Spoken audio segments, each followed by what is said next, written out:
Mish. Welcome to Blackwater. No, that's not what we are today. No, We're chatwater. we We're are chatwater chatwater D&D, today. where we chat all things Blackwater. And And today, Mish, apparently. And no Mish. All goofs, things Mish.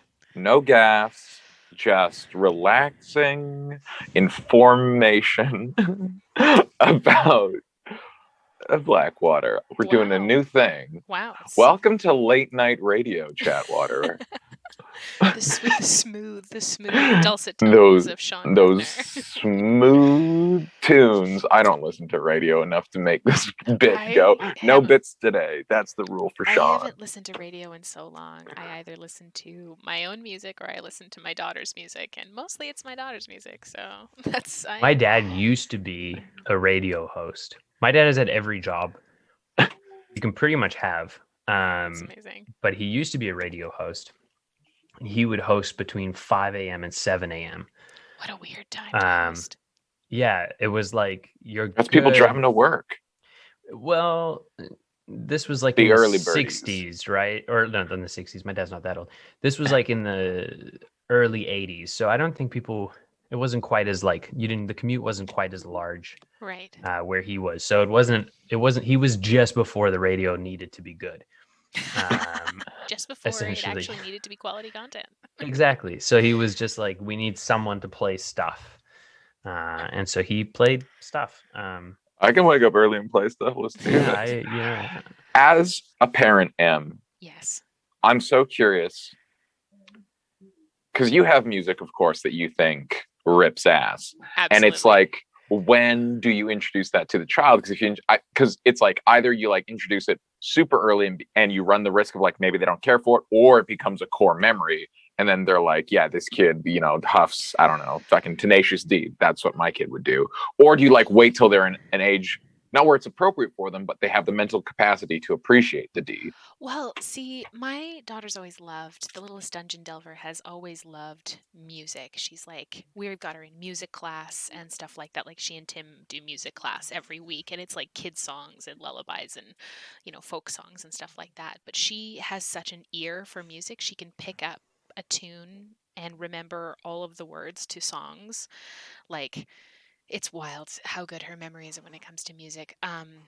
So I have one of my favorite playlists that I listen to is my Neppy playlist. So like if you didn't know, we have playlists for our characters on Spotify under the Blackwater D&D Spotify. You can check them out in our Instagram. She loves that playlist and will request specific songs from that playlist. Like she loves Blackpink, the K-pop band. She's obsessed with Blackpink, and we will listen to Blackpink probably at least twice a day. Great. And she knows all the words to like some of their bigger hits. She loves Motown. She loves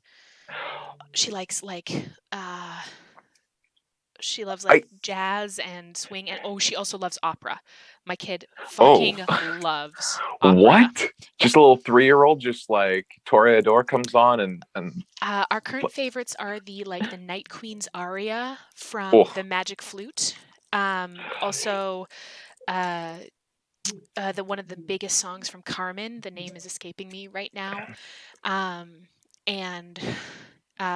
She really likes the Magic Flute. She really loves. Now that I think about it, I was a kid. My mom was like, "Yo, check this Magic Flute." I was like, "Hell yeah, Papageno, my guy!" Right, exactly. But she loves music. And I think you can introduce music to kids at any age. You just run the risk, because like if you introduce them this song and they like it, you better be fucking prepared to listen to it 50 times in a row. Yeah, but you also got to keep in mind that like certain music's lyrics are not always. You don't always want to equip them with that vocabulary, and then send them out into the world. Little Dungeon Delver also loves like strong lady rap. She loves there's an artist that I really like called Dessa. She's a rapper. She's amazing. I think she's from Minnesota. She's wonderful, but her songs don't have a lot of swearing in it. And she's just like really, really, she's really talented and amazing. And Cecilia can rap like half of her songs. Jesus, she's going to be too powerful. Too powerful. I have a bit of an issue with the Stallion, because the is spelt with 2 E's, and I don't know how to feel about it. Because generally, the way I was taught, and might be incorrect, but the is just pronounced the when the word the precedes a word that starts with a vowel. Same as a versus an. I mean, I think she can. I mean, I think she can do.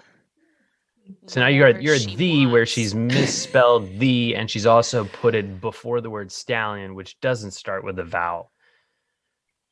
So I mean, it's just like it's confusing. Yeah, but her music slaps, I'm confused. Though. Like it's so good, she can do whatever she wants. I don't think she's making it for you. I hear it, and I'm like, it's good, but can we get back to the name? I'm confused. Oh, I no, listen. I do not entertain any. That's like, have you heard about these 4 disillusions? There's these 4 kids out of fucking out of the UK who like gotta go back to etymology school because like they're Beatles humans. BEA. What the fuck is that? It's BEE. Fucking idiots. Where did they get off? Let me. I will argue this. They were definitely making music for me. If Megan Thee Stallion is not making music for me, they probably are making music for me. I'd argue that the Beatles were making music for like young women also, because most of them were just like that was the majority of their fan base. Okay, speaking of which, I'm starting. Speaking of young women, let's talk about last night. Let's talk about the episode last night. I felt like it was another one of those episodes where I could have just had a Stefan moment and been like, this episode had everything. Everything. I am loving the long travel. This is Tim and I were chatting about this last night. Sunday night. Nope. God. Saturday night. Thank you so much. My days are all Time's an illusion. It's all flat circle. Time is a flat circle.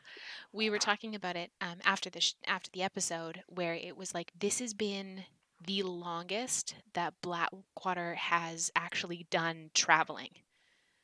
Other than that without trying to zimzalabim it to the end. Exactly. And like even when we were in Garyang, we were doing travel, but it was like a day took 3 sessions.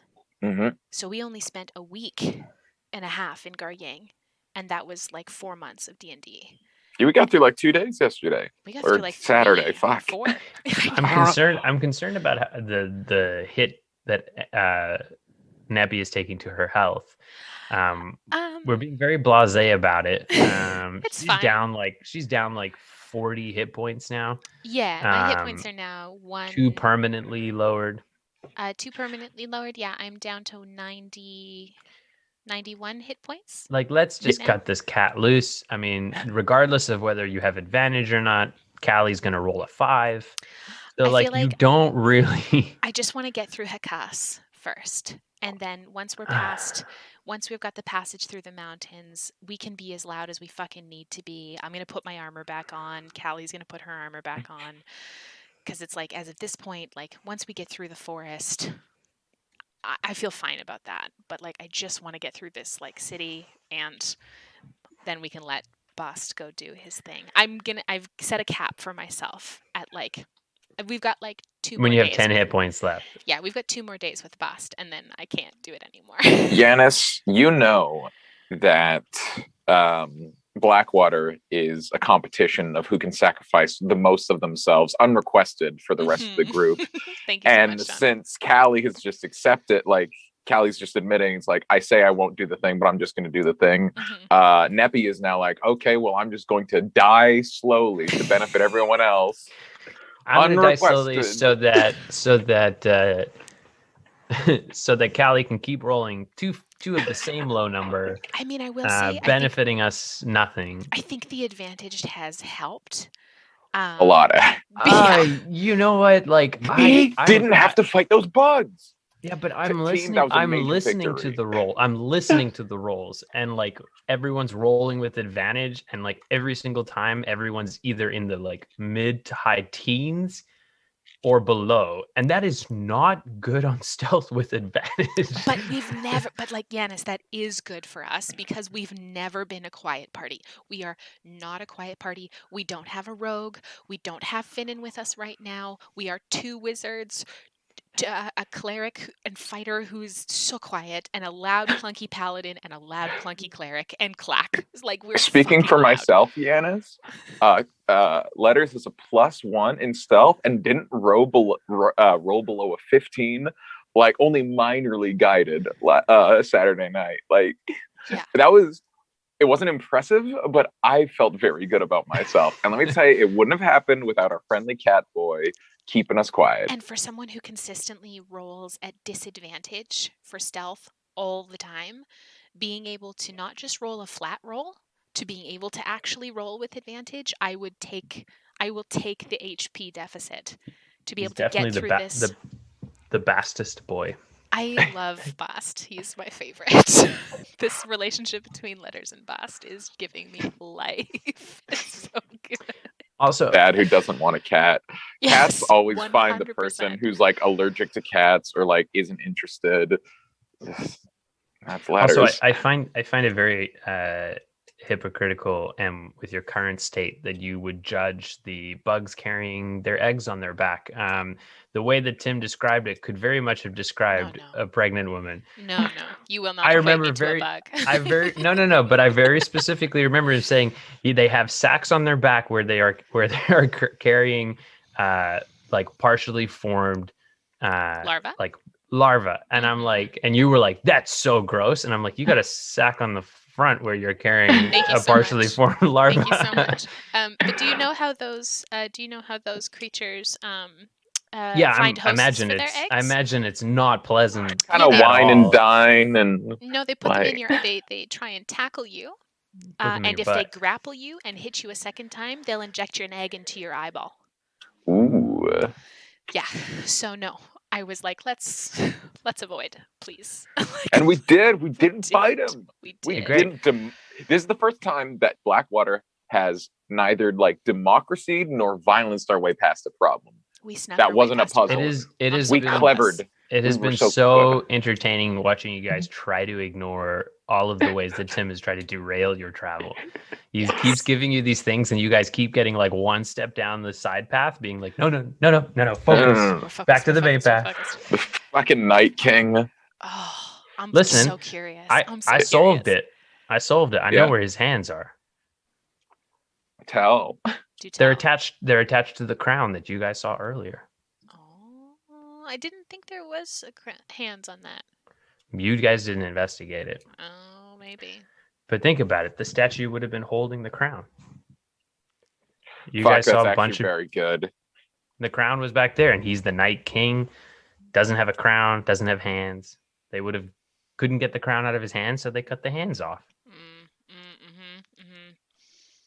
But yeah, we didn't have the crown anyway. And if you guys had fought those guys and taken the crown, you guys would have put the hands back on and free him. Yanis, wait, those skeletons? The skeletons who were worshiping the crown. We're having a lovely time tracing. There were hands on that crown. We're having and a if lovely you guys had time. killed the skeletons, you would have taken that crown, and then you would have gone to the statue and be like, "Oh, these hands fit on the statue," and you would have been able to bring it back to life. We were like 2 hours into the Vandor forest. There was no way we were going to risk a big, loud battle that close in. I was also wondering. Yeah. And this is probably not real, but they described the mask as a mask of like a serpent's face. Viper. Yeah. A viper. I was thinking, do you think it has any connection to maybe you're mistaking the viper's face for a dragon? No. I don't think Tim would have. It was weird to me that you gave the platinum to him and he took the platinum, and immediately made me think of Task. I don't think so. I think Tim is not one to usually like mislead like that. Yeah, no, he would have like the but because we'd already seen the iconography on the guy holding the talisman, or not the talisman, the necklace that had the same iconography on it. So I don't think Tim would purposefully mislead like that. I think if he would have said, he's like, it looks like it could be this or this, but like Neppy's got super high perception. She knows what a snake looks like. Like she's what do you know, Em, that you can't share, or do you not want to share it in here? You were saying in the session that M knows stuff but you want to see what Neppy knows. So the stuff that I was talking about would have been more about the Fey courts. So The King of the Night Court. Well, there is there's the Queen of Night and Magic in Tim's world, and I don't know if there is a Night King. I feel like I did know, but I might have forgotten. But yeah, so there's a whole bunch of different types of Fey courts, and with Tim talking about the Feywild and the Shadowfell kind of being counterparts to each other, I was wondering, was there any crossover there? But it makes more sense That to he's the patron of thieves and assassins or rogues and stuff like that.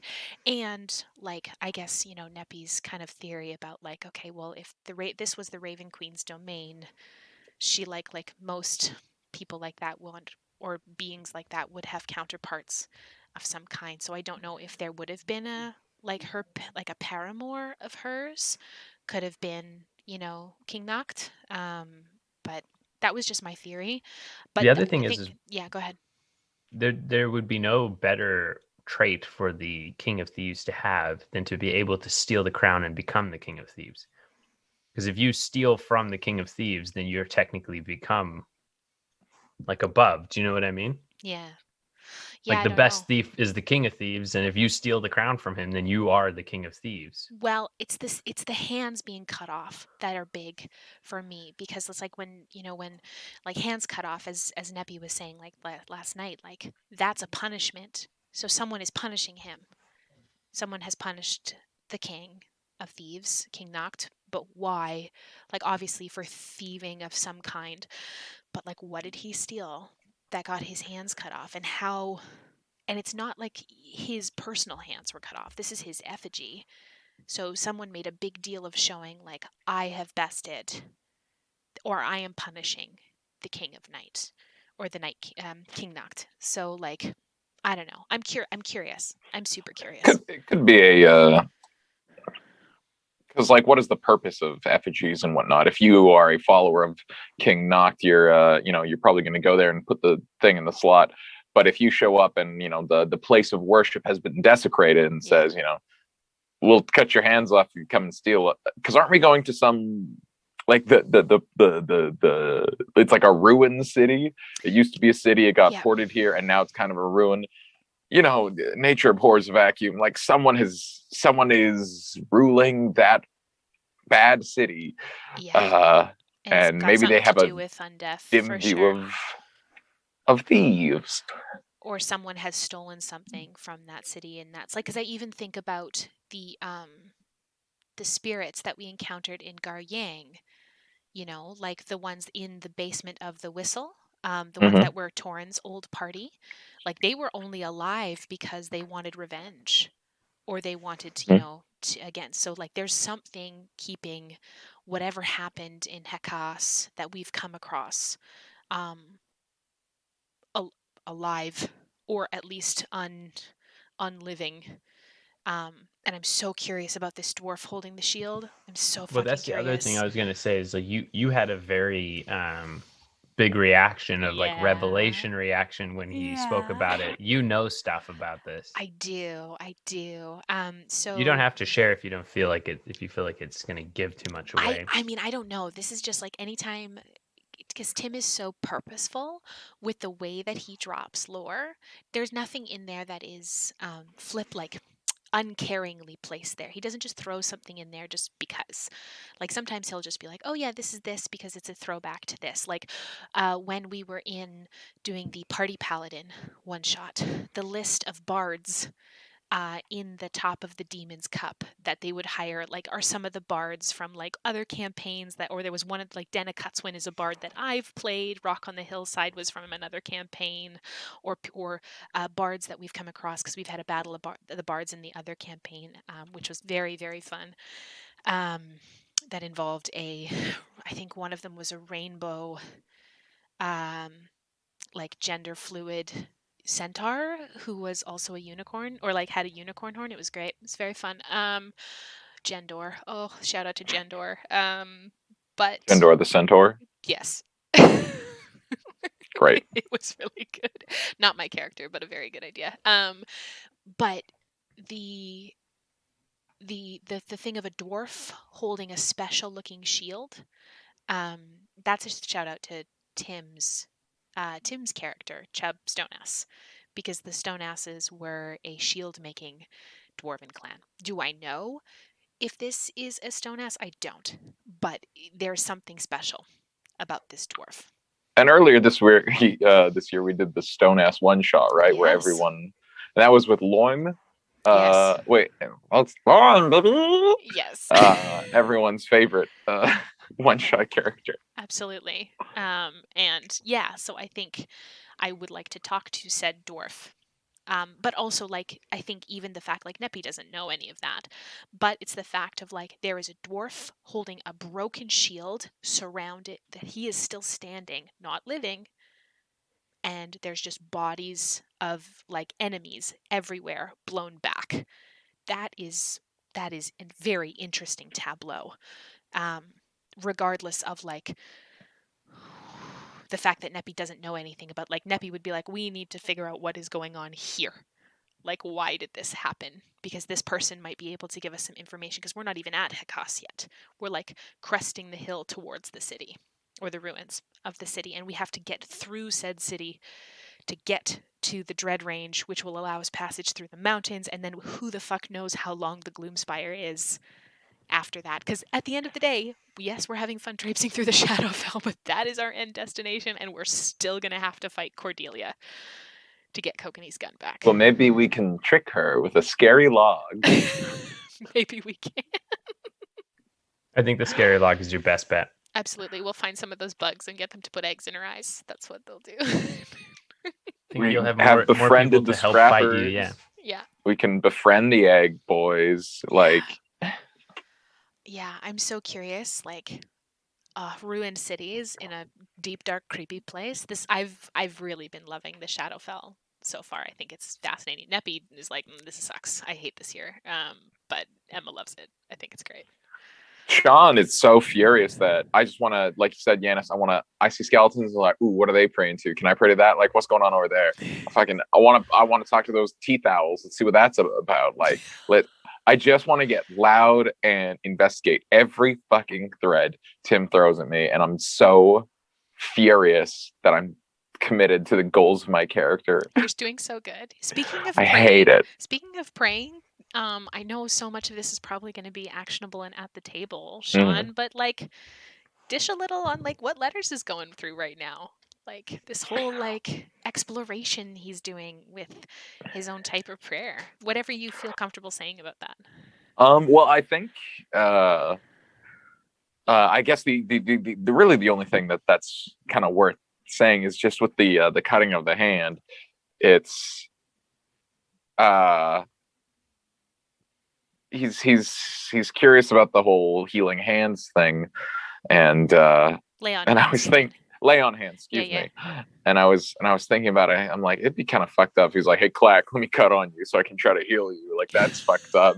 Yeah. And like, he's not gonna like, do animal testing or whatever. So he's not suggesting that Clack is an animal, but like one step down from there is like we catch a chicken and basically experiment on that, and he's not gonna do that. So it has to be him. And I was like, well, what are you doing? He's like, well, he's seen Neppy do this enough. So the cutting the hand is not necessary, is not a request to Nepthisicet or Bast or whatnot. He's just like, oh yeah, this works and doesn't cause permanent, like this is, I'm familiar with this. I know what this is. This is good. And then I think it's just, fucking Nepthisicet being like, oh yeah, that came from you. And like, the Dawn Father also being like, that was pretty rad. He's like, well, Letters has never come across a problem that he couldn't like figure out or think his way through. And so it's right now it's this kind of big unknown like box that is yet to be checked. Cool. And so just as long as if we've got an evening and he hasn't been beat to hell, and honestly, traveling the Shadowfell has been pretty easy on him. He's not taken the majority of the hits. Yeah. Yet. He's he's got enough slots to message Callie's wife at night. So if he's feeling good, he's like, well, I don't need to crash just yet. Check for poo and explore something else that's going on with him. Maybe gotta check for poo. Gotta check for poo. Gotta check the I litter can box, hate that cat. I hate that. It's not a litter box, it's a dojo. It's a place of business. Somebody was doing their business there. I don't know if I can take a shit in the center of Temple Philenis No. and be like, your most sacred fucking animal. I assumed it was a fucking sign of respect, reverence. That's what I thought. That was a show. I'm taking a reverent shit. I'm taking a reverent half-hidden shit. I love just that let moment. It float in the white water. Fuck you, best. Oh my god. This is vile. So vile. I learned it from watching you, boss. I learned it from watching. Is this what it is to be a follower of Nepthistic? No, certainly not. Lead by example, boss. I loved that moment when Bast was just like, I don't know what you're talking about, and then turned into a cat and scampered away. Because that's I think Tim is taking Bast's energy purely from both of our cats. Because Bast is a mixture of, it's mostly Minx. Minx is a piece of shit most of the time. And she's such a princess. So I love that Bast kind of comes in this holier than thou art. I am a big celestial cat of a goddess. And it's just Minx. It's just Minx. I love how eager Tim is to describe the cat behavior. He doesn't have to search for it at all. He's like, I know what cats do. Let me tell you. This cat. This is my wheelhouse. Yes. Yeah. I live this. I've always been a cat person, and I've had Minx since she was 8 months old. And she and I are just we're bonded. She has separation anxiety from me. It's bad, really bad. And she can't function when I'm not around. She doesn't do well without me. But Tim didn't have cats when he was younger, and then he got Rogue in 2012, I think, when we started dating. And Rogue is his cat, Rogue is his baby, he loves Rogie so much. And Minx is my cat for sure. So if Bast was Rogue, Bast would be much more cuddly and sweet and kind and would just want to sit in your lap and cuddle you. And Minx is an asshole. And not to throw shade on Rogue, and to the viewers at home, you don't have the intimate knowledge of Em and Tim's cats like I do. Rogue is a lovely cuddle bug, but Rogue is a hefty cat. Oh, she's a big girl. She's a big girl. And she does not exude any kind of competence. Or grace. If I called the god, be like, hey, we're going to the most dangerous place we've ever gone through, can you send some help? And they sent this big kitty who is sweaty somehow most of the time. And it was yep, girl. Here you go. I would be, because I agree, Minx is a hazard to all around her. But in a pinch, I'd prefer to have her, in the danger forest than I'm so hot. I'm so hot. I would choose Mish because I think Mish knows how to use a knife. Yes. Which is great. Yes. Obviously, Michelle is who we want. No, but that's Melora's cat. That's Melora's cat. I feel like je m'appelle Michelle. Sean, when you first started coming over, and when you joined the party, when we started playing together, you just automatically picked sides, and you were like, Rogue is my favorite. I don't like Minx. Well, I didn't necessarily. I picked sides once I understood that the cats didn't like each other. Yeah. Because here's the thing. Cats, if they don't like each other, then they'll use you as emotional leverage in their war against one another. Absolutely. And I'm not going to play those games. I saw immediately that Minx was the asshole and that Mish was a big and the fucking Rogue was a big marshmallow cat. And I said, Rogue, you're mine. Minx, we're not friends now. This fight is your doing. Yes. And we're not friends. See, yes. I had cats until I was 10, but they were both street cats that my parents had rescued, and where we lived they were basically outdoor cats who would occasionally come indoors. So they wandered around the house, but we didn't own them. They just kind of came by once in a while. Yeah. Yeah, they were wild cats who would essentially come to us for food when they couldn't catch their own. But then I didn't really have much contact with cats until I started hanging out with you a lot, and I've gotten to know a lot more about cats from y'all. And I must say, they don't sound like fun pets to own, because most of what you guys talk about are how shitty they are and how much you love them and can't let them go, which sounds like an abusive relationship. Cats are like, I've always heard someone say dogs have owners, cats have staff. And yeah, but that doesn't sound pleasant to me. Like, it feels like you've been like brainwashed into taking care of these semi-abusive, sort of like overlords. I would do anything. I would do anything for Minx. Oh my yeah, but god! that's I would do anything for my that's cat. the weird thing. Like, that's the weird thing living in your brain that she's implanted there. It's trichomoniasis. It's the bacteria that implants in your brain. Exactly. That is just like, you love cats. You love this cat. Do anything for this cat. And so I want to give you the medication that makes that go away, and then see how you feel about it. I have so many people that I want to give that pill to. Problem is, it's an expensive pill. It is. But like, is it expensive? Because it's non-essential. Because the cats control the pharma companies. Absolutely. And they don't want.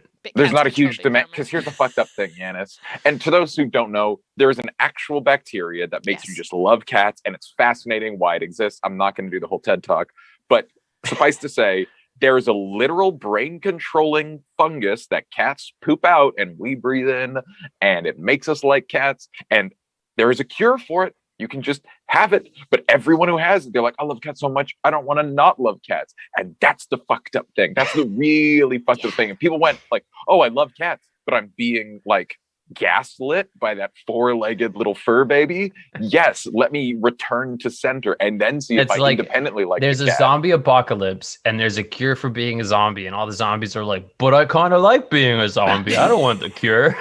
Kind of that. Hey, I don't have any worries anymore. I don't have a job. I don't. I mean, like, being a zombie's pretty good. I mean, what? I'll give her this. Minx is an absolute terror sometimes, and then there's some other times that, like, the fungus is stronger. She sleeps above my head, curled around my head every night, and purrs while I fall asleep. It's delightful. So, I mean, I'll take it. I'm okay. They're very soft. Yeah, you have to appreciate that. They're very soft and cuddly. They're very soft. My dog's pretty soft, and he listens when I speak, which is great. And like, he definitely he's definitely like my buddy who will help me out and like not poop in the house and not destroy anymore. My stuff, and I mean, I feel like we've gotten off topic. Well, but I was going to bring it back. Put it this way. I love the way that Tim is playing Bast, because it is so close to cat behavior. And also, like, just like, can you imagine the purrs on that big old panther? Because that's I'm just like. I want Tim to start making letters, making a constitution save, because he pooped in the dojo and Letters inhaled it, and so Letters has to make a constitution save against that, trichomoniasis. Otherwise, by the end of it, Letters is going to be a big cat fan. Hey, that's what happens to all dads who don't want cats. There's the thing, they wear you down. So we are at actually. Does that happen with children too? Is that why you love your kids so much? Is there like spores in the kids' poop that like trick your brain? I can neither confirm nor deny. We need a research study. Right. So we're actually at about that time anyway. Child fungus. We're gonna roll the intro in a sec. I'm actually gonna do the announcements before the intro. I know we're gonna change it up today, because after the intro, we are gonna be welcoming our very special guest for this episode, the New Experience Network, and he's gonna join us to talk all things Lore Club and all of that kind of stuff. And we're gonna get him in the chat here shortly. But I will do that after we do the announcements. Sean, are you ready for your art along? I think I am. I think I am. We'll see about this one. I know what I want it to be. I love that. That's good. Going in with intention is always good. So a big thank you to our sponsors, Legendcraft, a nerdy woodworking company from Calgary, and Silverwing Armory, selling paper products for all your RPG gaming needs. Check them out, and if something tickles your fancy, enter the code Blackwater at checkout for a discount. Love as always to our dice goddess, Keisha. Check her out at fairydragon_dice. Her commissions are open, so DM her for all your clickety-clackety needs. Campaign artist, the amazing Tiana Kovacevic, and you can find her at miss._marston on Instagram. All of our official campaign art and beyond, especially, that way. Yep, for all that little art right there. She did little sketchies of us, which are great, and I love that sketch of me. It's delightful. My hair is finally the same length as that sketch, so this is good. You can get art done by her too, so DM her on Instagram. Her commissions are open, but she only takes a few a month, so you can get in there before they close again. Our Discord is a wonderful, amazing, lovely place. Type !Discord to find the link and come hang out. But while we're streaming, hang out in the Twitch chat because that's where all the cool kids are. And thank you to those of you who subscribe to us. Don't forget to re-up your subscriptions because they don't roll over every month. You can also sub to us with Amazon Prime because you get one free Twitch sub every month. And if you didn't know that, well, you can give it to us. That's pretty cool. Or any Twitch streamer you love, because really, just donate those. Give it to us. Give it to us. Us is great. Give it to us. And if you want to support our show above and beyond a subscription, you can type !Donate in the chat, which will take you over to our Ko-fi or Ko-fi, however you pronounce it. And we're also just so thankful to have you here hanging out with us week after week, especially you chatcolites who come and hang out with us on chatWater every week. Thank you so much. And we're going to talk about Lore Club in a couple minutes here with the New Experience Network. And he'll tell us all about how to get involved with Lore Club, if you want to be involved in it, and why he started it, and all of that kind of good stuff. So that's Lore Club. It's a big project, and I'm very excited about it. It warms my heart in ways that I didn't think. Well, I mean, I know lore always warms my heart, but it's a special thing when people like the thing you like as much as you do. Oh, Sean! Oh no! For programming, I'm trying to branch out, and it's just like it's not working. It's fine. For you. It's fine. It will. Well, I'm coming up on the end here. Fuck. This week we have some programming going on. We are back on Wednesday with character development. It is myself and Jen and Len. We are going to be answering your questions, giving out some advice, life, the universe, and everything. And then and D&D and everything and beyond. If you want to submit a question, type !Survey and then head on over to our anonymous question submission form. We'll also be doing some tarot reading. So if you have any questions about tarot, you can come and hang out with us because I'm going to be doing a tarot reading for our dear, sweet ether wizard, Yana. So we're going to talk about where Yana's been, where she's going to, and all of that kind of good stuff in between. And then finally, we are back on Saturday with our main campaign, and we will have some amazing announcements for what's coming up in the oncoming months or so as we start gearing up towards big summer changes, which are going to be happening soon. So, Sean? Oh, fuck. 1 second. What have little you got duty. for us? Well, look, cats are hard to draw, but I tried to draw the cat doing a duty, and I didn't have the time to draw the dojo because what the fuck do cats look like? I don't fucking know. I had to keep fucking... I was like, cats have a very specific body position that they have when they do business, and it's hilarious. Let me tell you, the other day, I went for a walk, and I saw a cat look around, find a place in, I assume, not his own garden, just some garden, dig a little hole, poop in the hole, cover it up, look around, and walk away. He didn't even know I was looking at him, and it was the best. I thought it was so funny, because cats are always so dignified, but they just poop. They just poop just like everybody else. I wanted to say, you guys to talk about survival and like burying your poop and how that's a good survival thing. And Jen said you have to bury it 3 feet deep. And no one called her on that. And 3 feet is great, but way deeper than you need to bury it. You're out in the wilderness and you need to take a poop. You do not need to dig a 3 foot deep hole. That is insanely excessive. I usually trust Jen for all things wilderness. So when she said 3 feet deep, I was like, hey, I trust your judgment. I mean, if you're digging like a latrine, sure, 3 feet deep is great. Said 3 feet deep. and Jen like yes-anded that, but Jen never said you know how had long to it would take to dig a 3-foot deep hole every time you have to poop? You would go nowhere but the poop hole. Well, tell You it would to basically Clack. just Tell it to finish filling it. Clack just Okay. poops pebbles. I am going to roll. He eats that only rocks, so he's not pooping anything intro. but rock.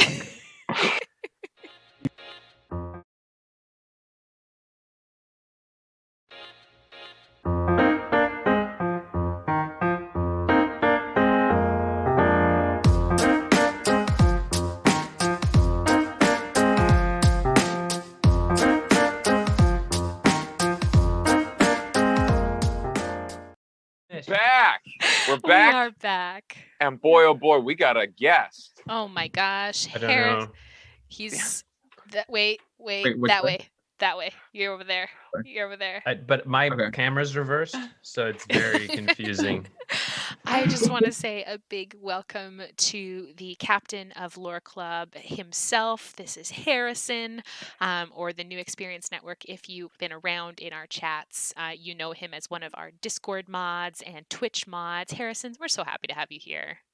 I'm so happy to be here. This is honestly so cool to, do the lore, be in the Blackwater chat, and then, finally be here and be able to ask questions in like the spot, like the representative of, the Chacolites and everybody else. So This is so cool. This is so cool.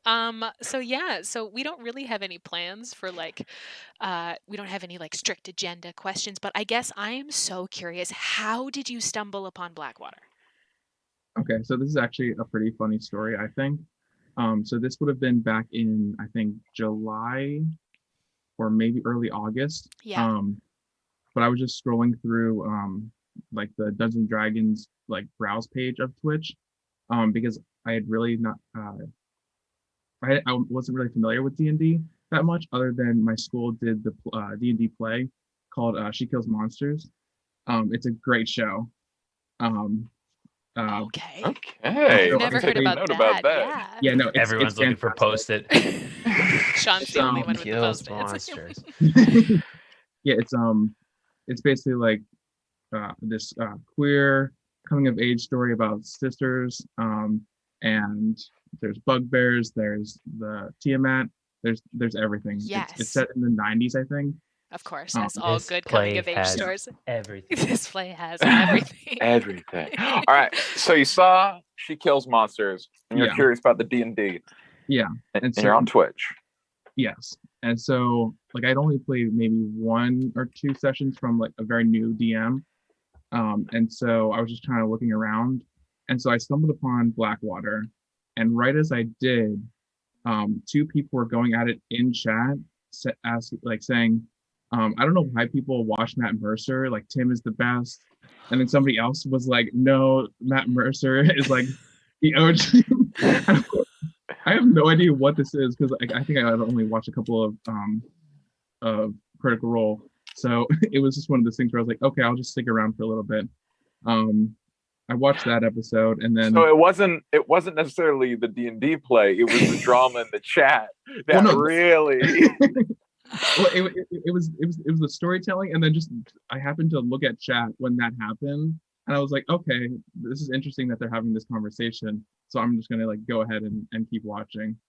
Right. But yeah. Do you remember what episode that was? Oh gosh, I think when I was going through the lore, I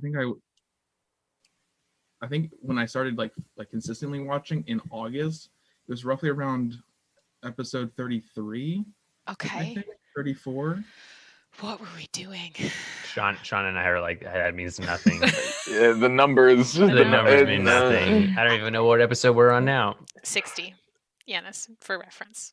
But I'm trying to remember what we were doing at episode It is 35. so funny to me that Sean and I are like the worst possible people to host the show about the lore of the Well, if you'll remember, the original pitch for chatwater, it wasn't we to didn't go know. through like our actual past. It was to flesh out like the world building, Yeah.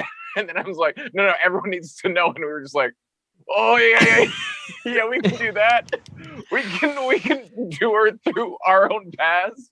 Yes, let's But tootle through thankfully, our own we history. have a whole team of people willing to put in the work for the absences of whatever part of our brain Yanis and I have. It's wild to me that we've got our own lore club. And how did that start, Harrison? Like, so again, with me only being familiar with, I don't know, a handful of times I played D&D, it was kind of one of those things where I wanted to learn kind of not necessarily Blackwater's lore, but just like how D&D works as a whole. I was like, if I just go back and watch all of this, that seems like excellent homework in terms of learning how D&D works and storytelling and role playing and all that kind of stuff. And my background's in theater and like entertainment. I'm going for a major in entertainment technology, so that's cool. my background. So, but yeah, so I kind of was like, I don't know what I'm going to do in terms of how to archive all of this stuff. It's like, I'll just make, a fun facts Word document in Google and we'll start there. And then Fernando came in and just like, it looks so beautiful now. And actually, it was one of those things where I was like, oh, this makes it a lot easier to, catalog everything. And I'm actually not caught up. I think when I went back, I'm only at episode 8. And then so 33 till now, and then up to 8. So I still have like 9 through 32 to catch up on. That's what the summer's for. That's dedication. I love that.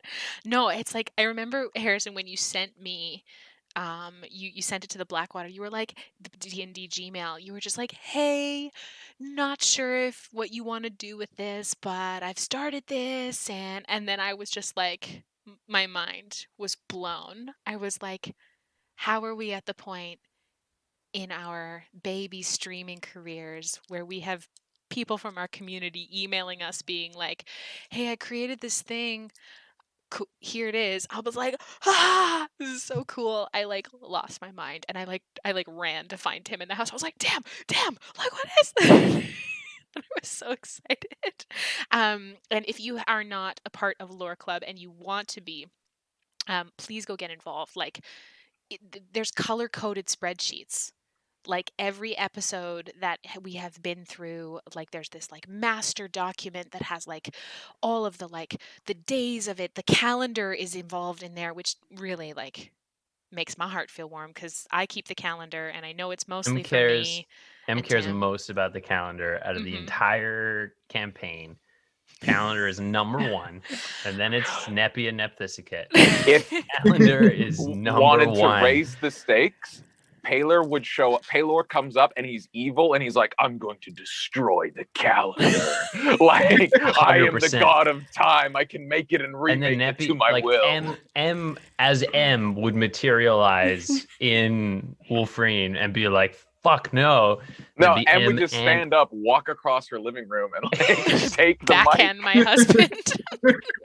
So why did Blackwater end? Well, M and Tim got divorced because Tim attacked the calendar. I mean, originally the calendar was a project for me, simply for my own, like, I think was I putting off writing my thesis at that point? Yeah, I was. That sounds like a putting off schoolwork project. Absolutely, it was. And we had Blackwater had just come back from the 6 months arc. So Tim was like, how, when would this be? We were talking about like vaguely seasons. And I was like, fuck it. Why don't I just put together a calendar? So I did that. And then I got really invested in it. And then I was like, Tim, how about we create some holidays? And he was like, yes. And I was like, do you want a lunar calendar in there too? He was like, yes. And I was like, cool. I'm gonna do it. Everyone gives a lot of credit, and very deserved credit, to Tim about this campaign. But I truly believe that the reason that the campaign works as well as it does, aside from Tim and our wonderful players, is the fact that M designs everything in the background that makes everything make sense. So she basically builds the lattice work that he can build the story around, because that is the part that unless the DM is M, that is the part that no DM wants to deal with, is okay, the calendar and the day. Actually, Adam likes that kind of stuff too. He does. But it's generally the story is the fun thing, and then all of those minutia of calendars and holidays and demigods and all that stuff is generally the stuff where and M's just like, oh yes, I'll do. Please give it to me. Can you imagine a campaign that M runs and it would just be like, you are all accountants at an accounting firm, and it's like, oh god. Look, Yanis, you joke. Someone has misplaced Form 3B. The McGonagall one shot where Yes. we're all acolytes in Nephi's and High Priestess Nepenthe Lightkeeper is here to do I don't know, I'm gonna leave it. Look, and the temple's not clean. I think it's sick. I'm excited. I know we came up with that here on Chatwater as a joke, but like the lattice work for that one shot is already written and we're just getting ready. We'll run it when we run it. It's just like, when can we fit it in? That's the problem. We have too many ideas for one shots and we only do one a month. It's a tragedy. But I'm curious because I'm curious, like having the captain of Lore Club here. What, as you can be at this moment, you know, the voice of lore. Is there anything that like in the Discord or like in the corner of Lore Club or like the hot burning questions that people want to know and haven't had the opportunity to ask? Because now you've got the table, you've got the floor. Oh, wow.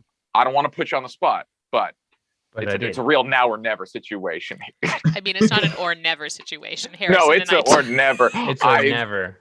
It's block, disconnect. It's all done. Because I mean, I don't want to put you on the spot, but I'm going putting you on the spot. But I mean, like this is good. This is good stuff for Yanis and Sean to start pulling from when they're, because that's if folks, while Harrison's thinking about that, if you don't know what's happening in 2 weeks from now at the 1 year, Sean and I will be embarrassing ourselves. Yes. For everybody's enjoyment. Yanis, what do I do every Chatwater but embarrass myself? This is boss taking a shit. It did not come out well after multiple drafts. So for folks who are wondering what we're talking about, in 2 weeks from now, we are doing the Chatwater Quiz Bowl, where Sean and Yanis will be going head to head against each other to try and trip each other up with questions. Lore Club is going to be contributing some questions. The cast is contributing questions. Tim is contributing questions. Oh, jeez. Yeah. So it's going to be an extravagant event. We're really excited about it. But yeah, so burning lore questions or any questions about like the campaign, backstory, anything, we're here at your disposal, Harrison. Okay, I think I have a couple just to start us off, and then I can keep going from there. Or if you're just personally curious, like, I don't know. Sorry, go ahead.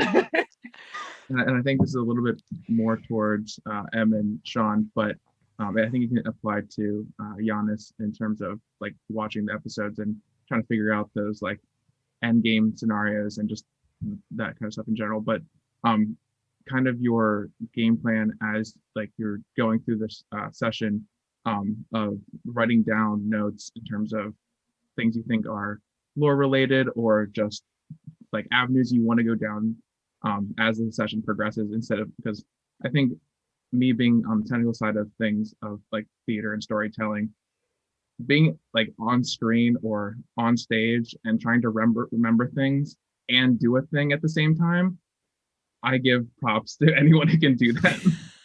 Yeah. I think what your question Sean. is about is our style of taking notes, and my even having a style is a fairly new thing. I was pretty infamous in our party for just never ever taking notes. I just remember things like I just forget things like a cool person. And to answer your question, the things that I remember, the things that I write down are not like, ooh, King knocked and missing hands and he had a secret pouch and whatnot. That's not what I have. I've got Bass shit in the dojo. The Blackwater safety squirm. I had a note to remind myself to bring up the secret Blackwater signal. All the notes I take are about potential bits to happen in the future. I take down the notes of the characters. Albrecht, the soup monk, because Letters wants to have a conversation with the soup monk later, maybe. And I love, like, that's the shit that I Renegade Ice Carving Petch. Like they're all. I don't take any story fucking notes. It's all either NPCs I want to remember and I don't think anyone else will, or this is a dumb bit that I think is going to be funny or is going to pay off later. Or but I in terms will of like, say your shit list, like Letters' shit list. oh yes, yeah. I keep a pretty like again NPCs because Sean Deppner bad with names. I remember the relationship to people, but if it's like, oh, was that Serpenthus or no? I know Serpenthus. Oh my god! But you know what I mean. Like I couldn't even think of a name that wasn't the thing. So I do keep a list of NPCs, and around my computer is just lists of NPCs on sticky notes, and ideas of businesses that Letters wants to start, given the chance. Which was hence the reason why I got you a notebook for Christmas. Oh boy, is it? Have you put anything in it? Yeah. Look, fucking, let me show you. Is it post-it These are the notes okay. from last thing, and I keep the post-it note. So proud and of you. like, oh, this was one where I got really excited, and I drew the coin that I gave to the what's her nuts that we found on that thing. Arika. Anyways, oh yeah. There you go. See, without the notes, I'm powerless to remember people's names.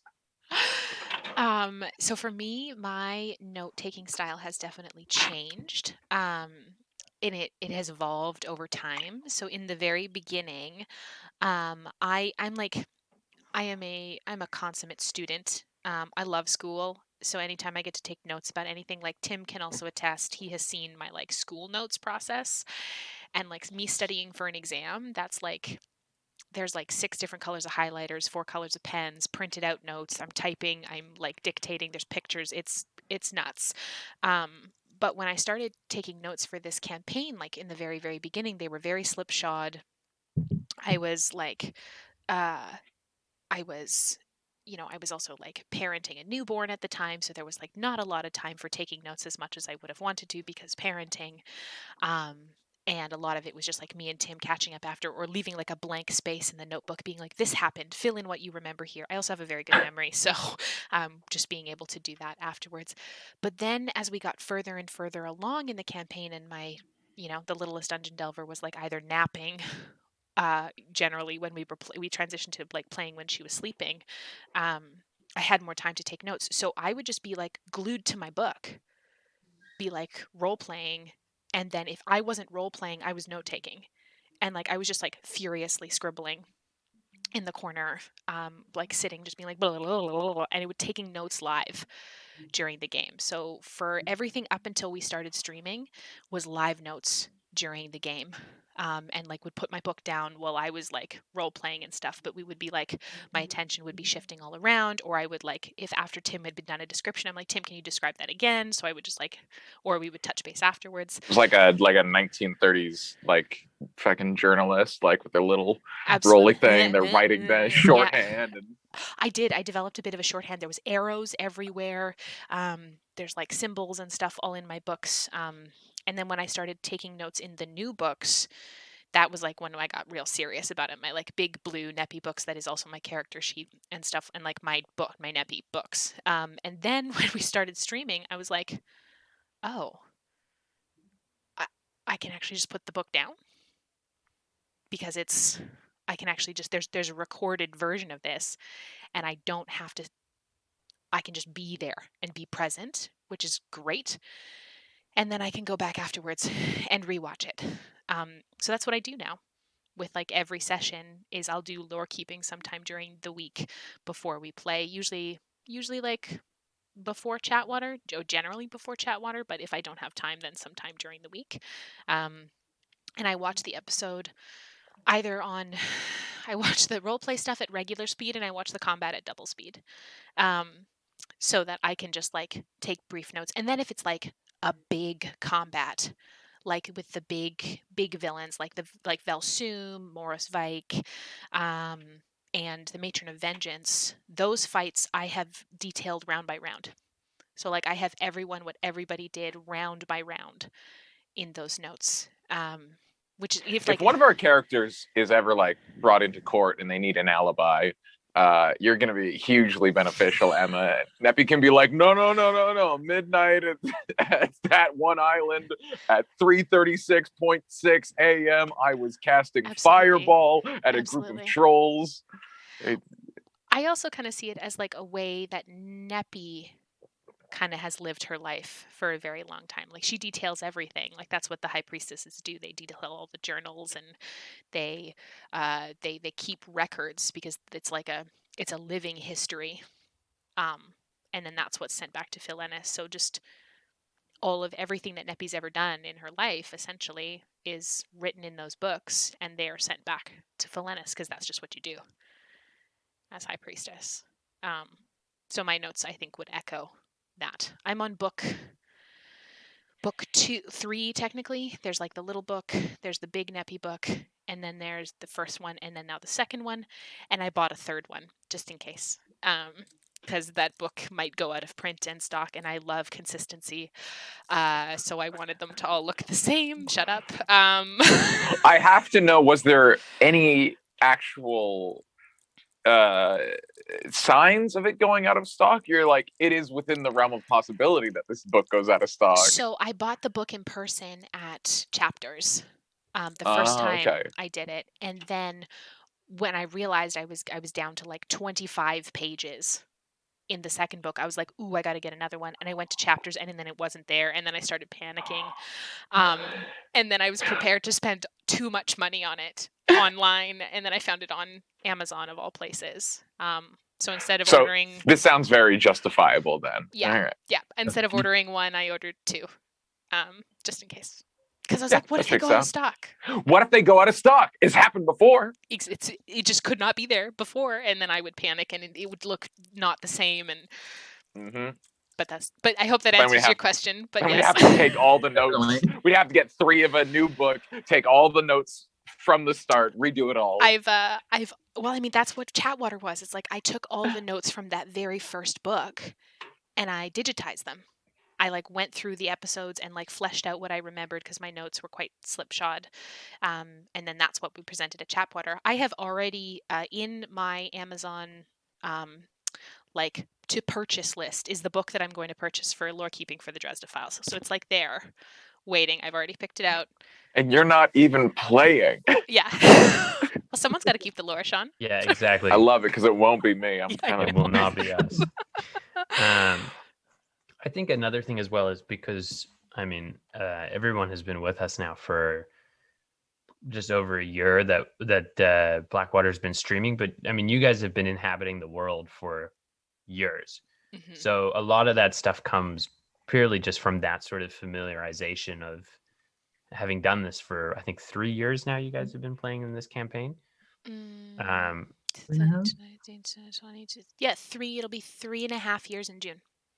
Yeah, so after 3.5 years of using the same names and the same place names and that kind of thing, they become ingrained like anything else. So I think that has a lot to do with it as well, because I know a lot of the names purely just by hearing them so often. Mm-hmm. But I think that's a big part of it. And then also just you were talking about the sort of the ability to play that stuff out in front of a camera. I don't know, I can't speak for everyone, but for a lot of times, even the times I've played with and watching them play, because a lot of times if I host the thing, I'm on the Zoom chat with them, even though you can't see me, it doesn't feel like we're streaming a lot of times. No. It just feels like a Zoom conversation. There is a sort of a weird disconnect of that where actually people are watching us do it. And I know even some people members of the party who choose not to sort of associate that connection. So I think that it plays into it as well, is that it never has for me anyways, really felt like, oh, people are watching right now. It's more just sort of like, oh, it's a bunch of friends hanging out. And I think that's something that we've obviously like our relationship with has adapted and changed as we from like starting streaming to now, especially because we're involved with the chat more. And we pop in now before the show and during breaks and stuff like that. We've got the Discord. But I think something that we always wanted for the sake of immersion and for the sake of like, for us, keeping the game as close to the magic that it was when it was in my living room, is that we wanted it to be engaged with like the boxes, just us in the call, because that's what I'm watching while I play. I don't have the Twitch open. Like I'll pop into the Twitch on my phone during the break, but I know Tim just has the Zoom open, and then we usually have like one or two people managing the making sure the Twitch is going, or whoever the producer is at the time and stuff like that. But yeah, we just I go ahead, Sean. always feel guilty when I have to rearrange my spells as a wizard, because you just have to do that and you can't do it in advance because maybe something happens that changes what the thing is. And so there's just times where I'm just like, I'm part of it, but I'm just like, my eyes are down, I'm on the phone, I'm like, I can't, I'm here with you, but like I gotta do the thing. But yeah, I'm not part of the chat one. I just want to be here with the squad. Yeah. But sometimes I need to make sure I have catapult prepared today. Yeah, or like if I'm looking up something in, that's what, like every session I have all of my lore books like right next to me. So like they are within arm's reach, and they're like everything is there, everything is cataloged, and it's just like I can just be like, okay, yes, let me remember that one thing that we did. I'm going to push this my mind. That's my mind palace, I suppose. so I can pick up the lore where we need it. But yeah, so that's how I do it, at least. Hell yeah. Hell yeah. What else you got? I love it. Keep going. So the Matron of Vengeance is kind of the next like big boss Sure. that the players have been going through. Does this, at least for the players and as an overall thing for Giannis, does this like boss feel the same as the earlier bosses for the players, or do you think this one feels more important than some of the other ones? This one feels personal, and here's why. Because whereas before, different people were personal in that they were built into the backstory. And like, that this is Kokane's dad, this is Neppy's prophecy. This is the fucking reason that Callie's a vengeance paladin. But the Matron of Vengeance exists, and her being a problem are all a result of Blackwater's actions. She is like a villain of our own making, where it's like, we accidentally brought her back. We made a deal with her. Her number one person we like left on an island one time, justifiably so, because that was the deal. But hey, that's like everything that she has at her disposal is stuff that's us related, and it's just like, you did all these things and now it's being laid at your feet. So yeah, it feels like it's really our job to take care of this, because if it breaks bad with the matron, then we got no one to blame but ourselves and Cordelia Shade for being a bad businesswoman. And I mean, like, it all happened. Everything with the Matron of Vengeance, it has all happened because of one spell. And like an amazingly clutch play by Yana, banishing a Nightwalker. Like, so clutch. In the moment we were like, oh my god, this thing is going to fight us and we need to get rid of it, and it failed a charisma save and she banished it. You're right, this is all Jen's fault. It's not Jen's fault. No, it's not. No, you heard it first here, Lord. No, it's all no. Jen's fault. It's not Jen's fault. Jen, I love you. It's not Yana's fault. Jen, I love you. It's Jen's fault. But no, it's like, it was an amazing, and like in that moment I was like, oh my god, that was like the best, like, because Tim thought we were going to walk around the Nightwalker. He's like, you'll just avoid it. They're just going to avoid it and they'll go around when would we ever do that? But no, Blackwater has to poke the bear. And so we did. And then everything that has come tumbling after that. And of course, Tim, being the DM that he is, was like, well,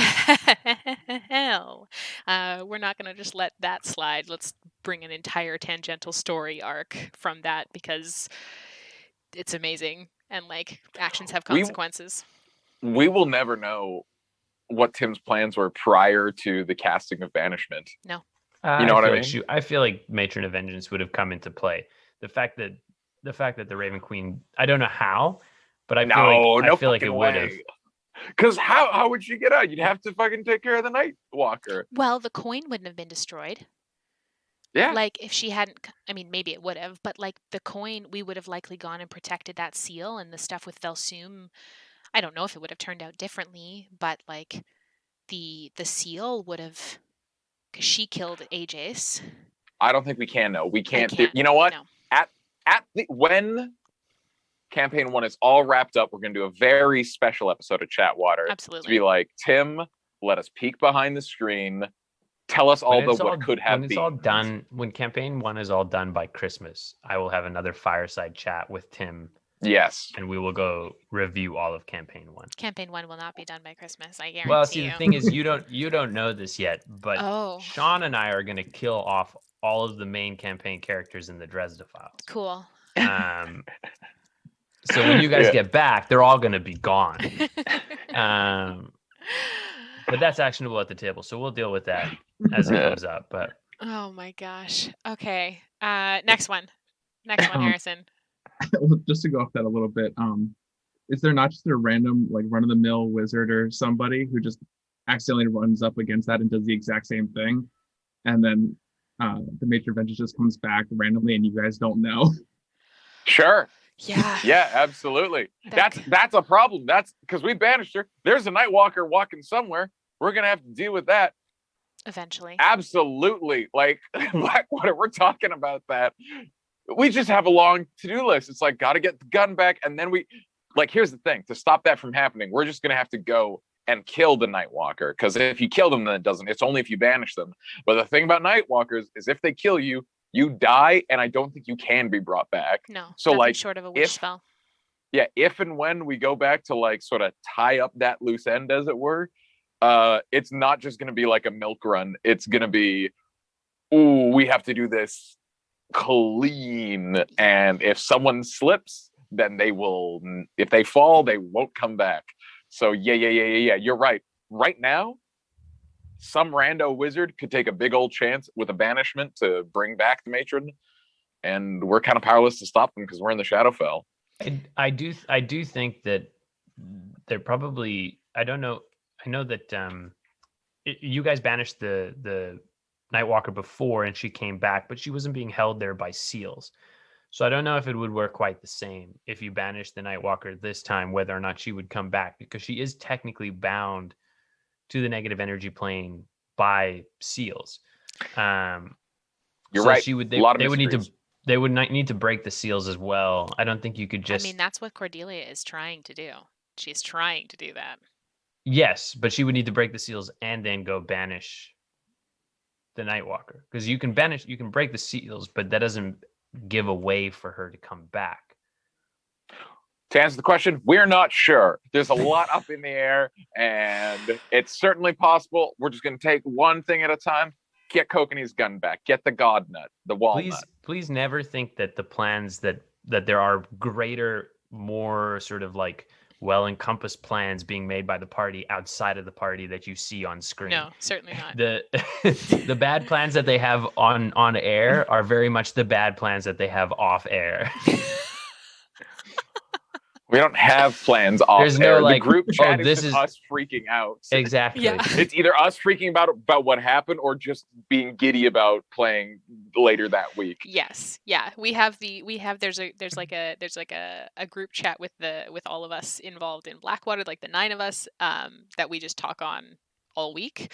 And then there's the players chat with there's no Tim in that chat, and then that's the one that like often if I'm like lore keeping or someone or like we have to come up with a plan for something, we'll just like shoot the shit throughout the week, and I'll be like, okay, remember this thing, I gotta remember this and this and this and this, and people will be like yeah, but or we'll just be like, folks, I need to play some D&D this week. Is it Saturday yet? Is it Saturday? But yeah, no, I mean, you folks watched us legitimately come up with the idea for how to seal the Matron of Vengeance in a 3-hour session. Like I'm really glad idea. that session exists. I never want to rewatch it. It was because it was such a like not painful experience, but just like, oh, come on, brain. Come on, brain. It's like trying to watch someone do a puzzle that you know the answer to. It would be But yeah, I love that is just an episode. It was literally us like fucking slamming our heads against the wall, trying to figure out a lock with no key. Yes. Or yeah, having to craft a key for a lock that we have no idea about. Yeah. Great question though. I love that. That's so good. And then the next one is a personal question. With kind of the newer stuff that we're going through. And I'm formatting it in my head as I speak. You got this. You're doing great. Going to Shadowfell. And I think, because I forget which Saturday it was, but somebody in chat was talking about like metagaming, and like I think something that you guys do really well is knowing things, but not having your characters know those things. And at least from what I gathered with M knowing like more about Shadowfell, and I think Giannis keeps bringing this up with like the end game like scenario, but I think there's parts that my brain, especially with the other campaign that's going on alongside this, is that it's not necessarily end game, but like multiverse like spread, if that makes sense. And I don't know, I think especially once we get closer to who is it, Cordelia Shade, I think the history behind that is going to get is going to explain a lot more. Yeah. But I guess in all of that statement, my question is, I guess what are your thoughts in I don't know, not necessarily metagaming, but knowing things, or maybe having a theory, but knowing that your character probably doesn't know that. So going along with whatever is happening within the moment, I guess. Can I jump in with a quick one just off to start it off? I think one of the things that our cast does wonderfully, and it's something I think a lot of people in D&D campaigns are scared to do, is acknowledging when there's an opportunity to metagame. So a lot of times I think what happens is when people play in a campaign and they know something or whatever, they try not to talk about it as if like them as players or people verbalizing that there's a that they know something that they shouldn't would somehow be metagaming. But like M is always very quick to be like, hey, I know something that I don't think Neppy does. And then it's up to the DM's discretion as to whether or not your player would know or have come in contact with that information, or you can sort of have like a chat about if it's a relevant concern. But like that's something that you can always just do and be like, hey, I'm having a hard time with bleed right now, separating what I know and what my character knows. Like, what do we want to, how do we want to handle this? And then the rest of the group can be like, you know what, I don't think your character would know. Or the DM can be like, you know what, I don't think your character would know. And then you just play it like your character doesn't know. And that requires a certain amount of, I guess, acting or performance chops.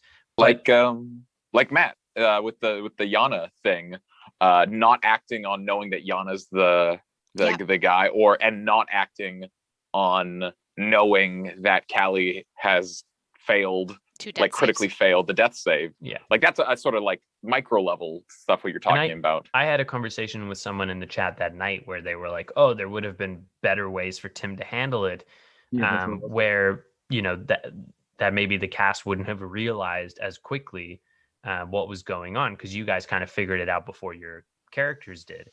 And I think that just because you guys figured it out, it didn't take away from how your characters played it.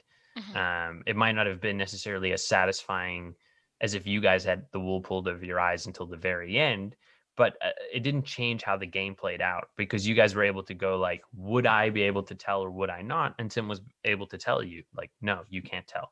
And you guys are like, okay, you don't argue the fact or whatever. So I think sort of being comfortable with voicing, you know, I know more. What do we think the where the line is of like what I know and what my player knows is like important. And I know from when I started playing D&D, I was always like, oh, I know something. I'll just pretend like I don't. and then like just never verbalized it. And it's much easier if you just are like, yeah, I know this. What do we think? Does my guy know this or not? And you can roll for it, Yeah. or your DM can just tell you. I think that that's like putting, asking that question, and I do that a lot with Tim. And like I think something that's so fascinating too is like we're always trying to. I thought about this the other night when that happened, and I was like, how would that have played out in my living room? Like if that wasn't being streamed, how would that have played out differently? And I realized it likely would have been like there would have been like eyes closed, Tim asking for some whispers or asking Jen to come, like, in the before times where we could be within 6 feet of each other. If you don't live in the same house, he would have been like, Jen, come over here. I have something to tell you. Or like texting or something like that. But we, I think that there's always there's so many ways that you can play that kind of stuff. And like, I think a lot of it is just about constant communication and patterns with your party and whatever feels comfortable. And like, I know Tim and Jen were messaging throughout a lot of that too. And like, I think the whole like thing of like, take off your headphones. Like I plug, if even though Tim and I play in the same room, I plug my ears and hum to myself so that I can't hear what's going on to keep that anonymity as much as possible. But I think of it too, it's like we're all trying, when you play D&D online, especially, you're trying to replicate the in-person situations, and something that can, like, those kind of situations often are like, maybe they do feel a little clunky, but you do the best that you can with the resources that you have. um, and I don't think that took away from anything at all. I think you just have to get creative. And yeah, a lot of it's just about communication, I think, between the players and the DM. And I think you've got to have players that are comfortable taking feedback if the DM says, like, hey, that's kind of metagamey. And, or creating a culture at the party where it's like, separate the line between what you know and your character knows. And also, like, there's sometimes moments where you have to ignore the mechanics to fit the narrative. Um, and so it's just, I think a lot of it, because sometimes stuff around metagaming often sits with mechanics. So it's often you're just like, yes, yes, yes, the mechanic is here, but we're going to just let it do its thing for the sake of the story so And everything that's can kiss. I think that's something that Len does really, really well. Is she will, or they will oftentimes say to Tim, hey, I want to do this. I kind of can make it mechanically work like this.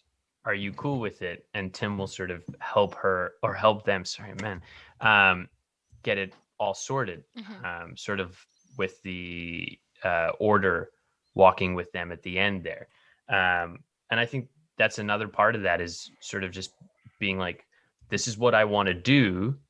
Is this something we can make work? And then finding a mechanical way to support that. And that's the same as with the metagaming thing, where you're just honest about what your intentions are and Yeah. what your character's intentions are.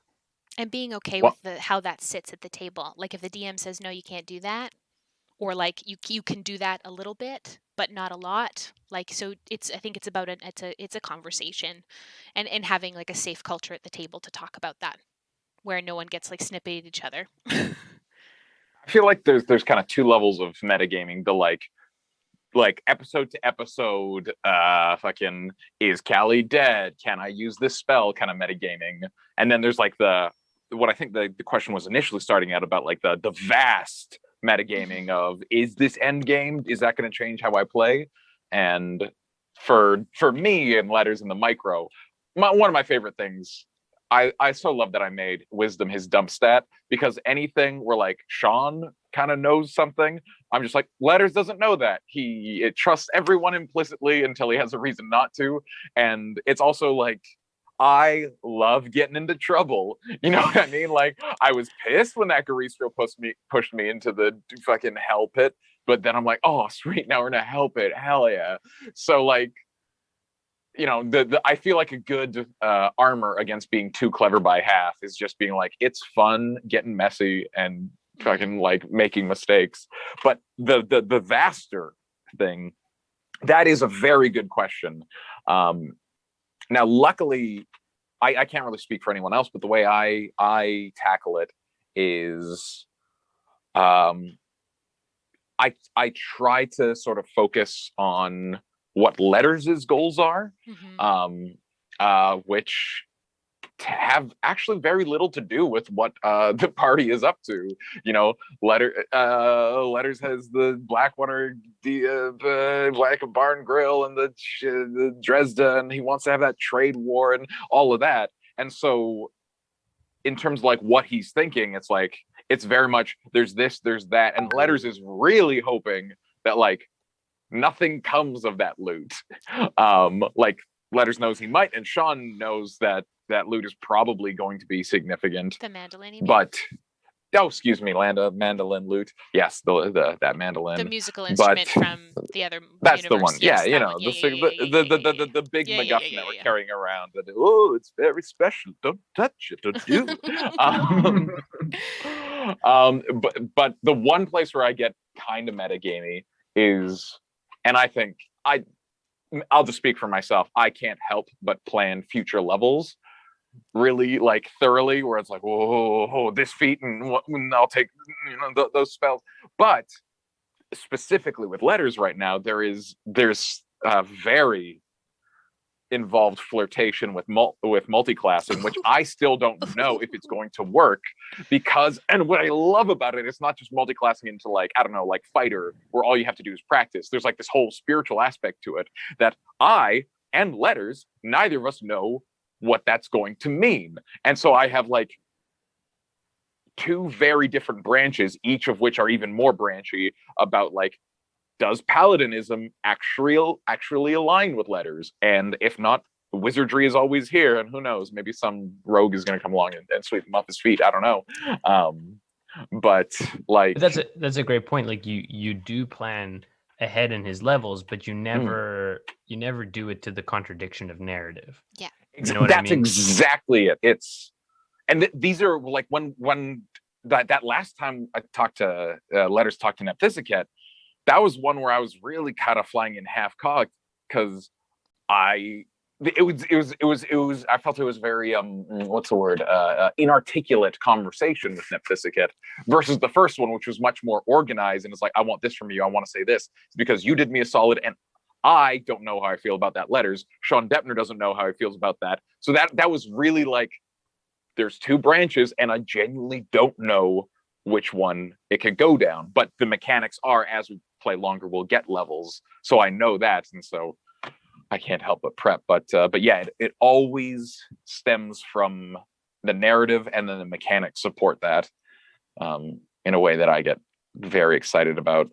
And then certain things will happen, like, oh, he just got a +1 in intelligence. So, whoa, that changes what feat I'm planning on getting.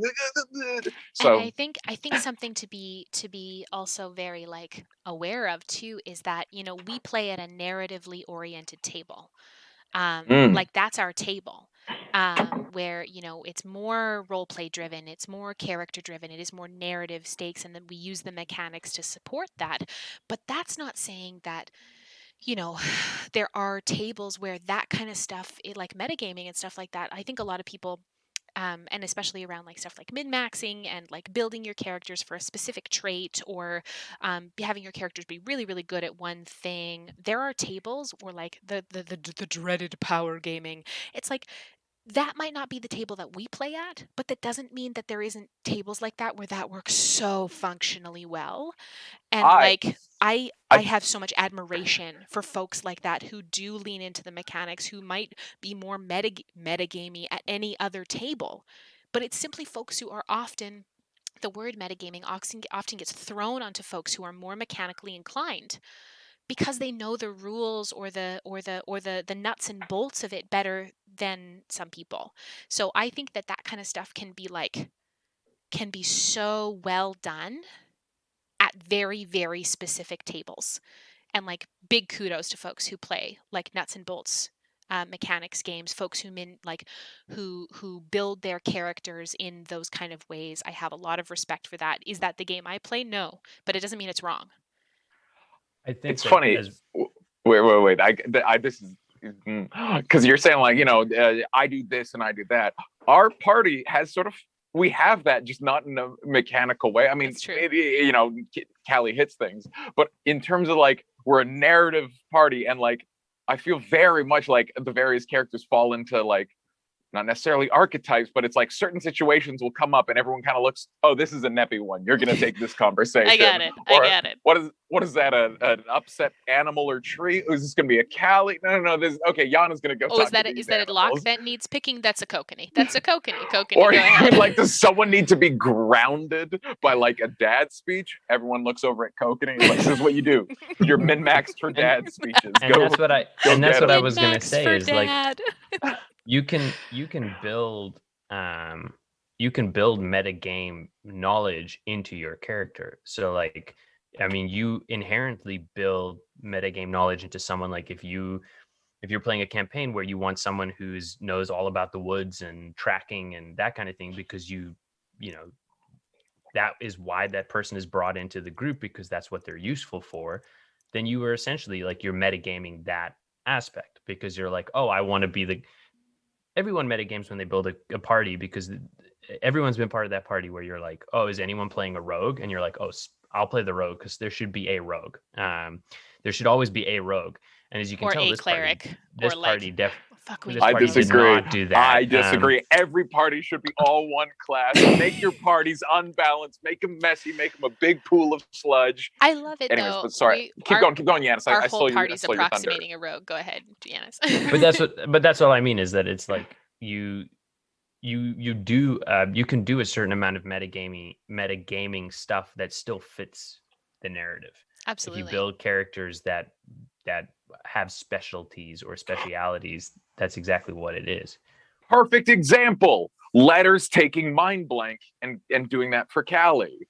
Yeah. Like that is that it's very metagaming, but it's also very narratively driven. But it came out of that the conversation came first, and I had an idea of like how to enact that one way, and then anyways, yeah, metagaming out of like it's not even metagaming at that point. Is you find a narrative hook, you have a bit of shtick, and then you go to the mechanics to be like, how can I support this? I don't know. I love that. Yeah, all of it. Kissing. Also, I just want to shout out a couple things. Yo, Harrison, I see your chatwater mug. Excellent. I also realized we haven't talked about Yanis's hair on stream. It looks great. I was just not going to bring it up, but no, we talked about it before we were streaming, and we like really gushed about it. It looks so good. Thank you very much. It's so good. It just felt weird to not acknowledge it publicly. We get the whole thing and then we announce it. Yeah, I just chatwater fashion. I took the Zoom filter off that made me blonde. Yes. So now this is my natural color. Yes. Ooh. I love it. Okay, I think we have time for like one more question. Yeah. Awesome. Lay it on us, Harrison. So in preparation for the quiz bowl, Yanis and Sean, do you have a game plan? Yes. For the quiz bowl. Yes. Absolutely. 100%. Yeah. You start, Yanis, just in case we have the same one.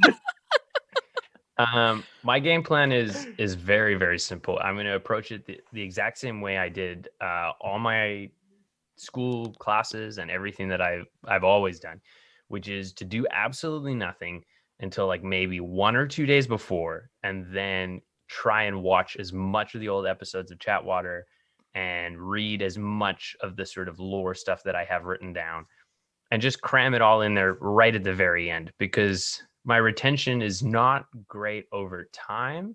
It's great for like a couple days. So I can squish information in there that'll last for, maybe 24, 48 hours. It has a definite expiration date. So I am a very, very competitive person. And so the part of the reason that I wasn't very excited for this quiz bowl when it was first pitched to me by M was because I knew that I would care no matter how much I tried to convince myself that I wouldn't if I lost. And I know Sean doesn't care if he wins or loses, and that is exactly why he's going to win, and it's going to eat me inside. It's about maintaining flow. It's because you're going to be too tense because you want it too much. That's the thing. I know I'm going to lose, and I know I'm going to hate it, and I know I'm going to put in a lot of work and still lose, and you're going to put in none and still win, and I'm already upset about it. I'm already upset about it. This is the best part. You've suckered yourself because you've already said you're doing the work. So if you win, it's like, yeah, of course he won. Like he did all that work. And if you lose, he's like, oh, what an idiot! Like you're not gonna get the props if you win. And it's just gonna look worse if you lose. Versus I'm the underdog. I'm not doing the work. Here. Let me tell you what I'm gonna do. Here's the thing. I never studied in school ever. I just listened really good in class, and that got me like pretty good B's. So I'm relying on that. But what I'm gonna rely on is what I do to all the fucking pub quizzes and things that I've gone to in my life, which is there's two games happening. There's the who can score the most points, who can be the smartest quiz master, who can get the most correct answers. And so that you're is gonna do what Tim does when we play. Wait. And that is, the quiz master winner. And then you have the people's winner. The person who was not maybe right 100% of the time, but got the most joke answers. It may not be right, but if it's funny enough, it's right in the people's hearts. And so I'm gunning that win or lose, whoever's on the scoreboard, whatever numbers are, I think by the end of the quiz bowl, we'll all know who really won. So basically, your tactic is to make winning unimportant and make being entertaining more important. So regardless of what I do, I lose because I'm gonna do a bunch of goofs and gaffes. No, but baby. listen, currently there's no one out there who thinks, you know what, Yanis is more entertaining than Sean. You're literally on television for being entertaining, and I'm literally the one behind the camera because I'm not entertaining. Like that's literally our job. You do close-up magic. Look, if you put that me I don't in front perform of a 4-year-old, for anybody, I have a hard time. You can perform it for a 4-year-old, and they'd love that shit. Anyways, you're making the competition not about the competition, so that you win regardless. And I mean, Battle of Titans. All I can say is I'm gonna lose regardless of what it ends up being. And whether I end up winning, winner, I'm gonna lose. This is how we play the game. You don't play the game. You play the game above the game. I'm playing 4D chess, and fucking Yanis is over here playing checkers. This is what Tim does every time we play Jackbox together. Exactly. That's that what man I goes for the thumbs cup every time. That's he doesn't all care he cares shit about winning. I'm just excited for the two of you, indulging me through this whole process. I feel like we've been doing that for a year, and get out of here, both of you. In all seriousness, I am gonna do my bestest. I'm not gonna come out guns blazing for the joke answers. That'll be my parachute in lieu of correct answers. I'm gonna try to rack my brain parts for those real facts, and in lieu of that, and I am expecting that to fall short. But we are here to indulge you, and we love indulging you. Thank you so much. It's so indulgent. It's rich and creamy and delightful. Well, I think that's about our show today. Next week on Chatwater, it will be just Sean and I, and we're going to be doing some RPG theory. We're going to talk about therapy and RPGs and how you can use RPGs as a therapy tool and the kind of like greater psychology of that. There's going to be a guest. We've got an expert coming in. We're not going to tell you who the expert is, but there's going to be an expert joining us on they're an expert in D&D and in psychology and combining the two. So we've got an expert coming. It's a pretty big deal. It's a pretty big deal. Get out of here. They're doing tons of lectures. They're talking about it. No. They're very experienced. But we're not going to tell you who it is. You'll have to tune in to see. Mm-hmm. But it's very exciting. It's a big get. It's a big. You thought Wagadu was a big get. This is a big get. This is a big get. So please come hang out with us. It's a baguette. What? It's a baguette. It's a big get. Please come hang out with us on Wednesday for character development, and then we're back Saturday for the main campaign. Harrison, thank you so much for joining us. We will have to do this again sometime. And Harrison, as you know, at the end of Chatwater, we blow kisses. So good night, everyone. There it is. Good night, everybody.